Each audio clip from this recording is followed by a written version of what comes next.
अच्छा झूठी लड़ाई करेंगे? बोले हाँ झूठी लड़ाई करेंगे। तो सेठ बोले तुम कह देना कि आज हम अपने मायके जा रहे हैं, हम तुम्हारे लिए भोजन वोजन नहीं बनाएंगे। अब जैसा सिखाया वैसा बेचारे पत्नी नहीं उतनी टाइम आई और झगड़ा करने लगी। तो सेठ जी ने 2-4 डंडे पत्नी में दे दिए। अब जब 2-4 डंडे पत्नी में पड़ेंगे तो पत्नी सही में रोने लगी। पत्नी बोली भाड़ में जाए तुम्हारा काम, हम तो ये चले अपने मायके। उठाया बैग में चली गई महाराज। अब मेहमान ने सोचा जब पति को भोजन नहीं मिल रहा है तो हमें भोजन गाय के लिए मिलेगा। तो मेहमान ने भी पीछे से अपना बैग उठाया और जाने के लिए तैयार। मेहमान जैसे घर से बाहर निकले तो पत्नी का रोना बंद। पत्नी बोली क्यों? तुमने कहा था झूठ मार के लड़ाई करेंगे, लेकिन तुमने सही में डंडे क्यों मारे? पति देव बोले कि हम तो झूठ मार के मार रहे थे, शायद सही में पड़ गए होंगे। तो पत्नी बोली हमने झूठ मार के रो रहे थे। वहां से मेहमान भी अटैचे लेकर आ गए। बोले हम कौन सा सही में गए थे, हम भी झूठ मारने तो गए थे।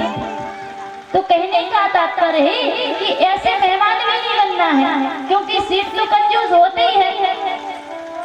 सेठ जी ने कहा हम 3 के पैसे देंगे, 4 के तो देने वाले नहीं है। मनिहारे ने सोचा इनसे झगड़ा करने से कोई फायदा नहीं है, जितने की मिल गए उतने के ले लेते हैं। तो मनिहारे को 3 के पैसे दिए। मनिहारे ने लिए घर पर आ गया। जैसे ही शाम को सेठ जी घर पे गए, भोजन आदि करके विश्राम किया रोज की भांति, 4 पाई पर लेटे। और रात में हुआ क्या, जैसे 4 पाई पे लेटे तो राधा रानी सपने में आ गई। वृषभानी की दुलारी वाली सपने में आई है। और आकर के क्या कहा, मैं जानत तुगे है जान, आप मनहारन को मोल ना चुकाई है। 3 बहु याद किंतु बेटी नहीं याद रही। और आज 4 चूड़ी काज मोहे बिसरायो है। आज 4 चूड़ी काज मोहे बिसरायो है। पिताजी आपने रिश्ता तो बना लिया, लेकिन रिश्ते को निभाया नहीं। आपको 3 बहू याद रही, संसारिक रिश्ते तो याद रहे, लेकिन जो आपने मुझसे रिश्ता बनाया बेटी का, आप वो भूल गए। आपने मनिहार के पैसे नहीं दिए। ऐसा कहकर के राधा रानी की आंखों से आंसू निकले। सेठ जी की रात में ही निद्रा खुल गई। महाराज उठे, दौड़े दौड़े भागे भागे मनिहार के द्वार पर पहुंचे। साकल खटखटाई। मनिहार जैसे ही बाहर आई, सेठ जी चरणों में गिर गई। धन धन भाग तेरो मनिहारे, धन धन भाग तेरो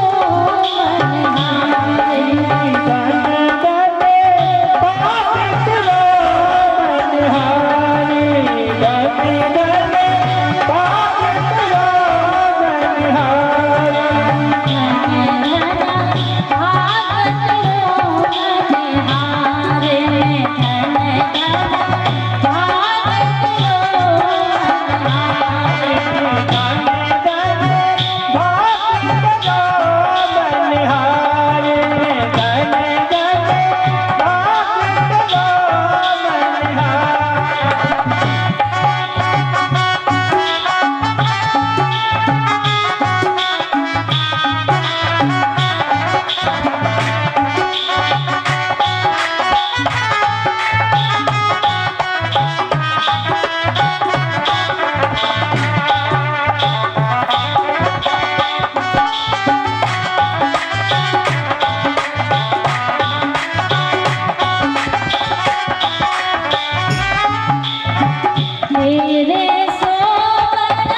क्या कह रहे हैं कि हमने बेटी माने, लेकिन दरअसल मुझे ना हो करके तुम्हें हो गया।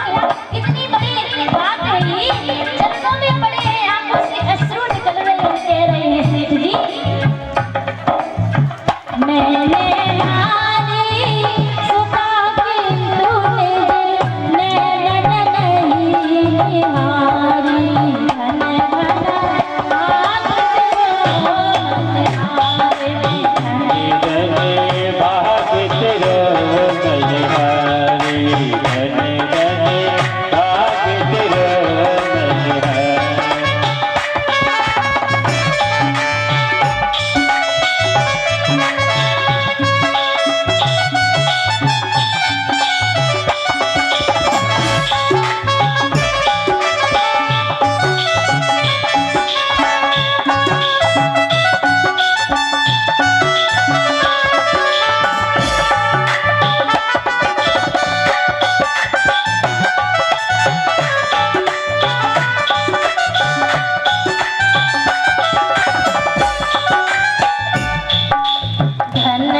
चरणों में गिरे हैं, तुम्हें साक्षात राधा रानी दर्शन देंगे। मनहार ने जैसे सुना, मनहार की आंखों से आंसू बरसने पड़े। सेठ जी ने कहा, मनहार ने लो तुम्हारी चूड़ी पहने। मनहार ने कहा, सेठ जी जिनके हाथ से राधा रानी चूड़ी पहन गई, अब इस मूलका में क्या करूं? जुगल नयन कर से जुगल नयन कर से भरे, ओ मुख से करे न बोल। ओ मनहार के पैर पर रहे चुकावत मोल, रहे चुकावत मोल। पैरों में गिरे हैं और मनहार मना कर रही है कि नहीं महाराज जी, हम अब नहीं लेंगे, क्योंकि हमें तो अनमोल धन मिल गया है। और जब अनमोल धन मिल गया है तो इस धन की कौन कल्पना कर सकता है। इस प्रकार से सेठ जी ने बेटी माना भगवान को। भगवान कहते हैं नाता बनाइए, चाहे किसी का नाता बनाइए, लेकिन उस नाते को, उस रिश्ते को हमें याद रखना है, तभी रिश्ते की सार्थकता है। ये नहीं कि रिश्ता बनाया और संसारिक रिश्ते याद रहे और भगवान से जो रिश्ता बनाया हम वो भूल जाए, ऐसा नहीं करना है।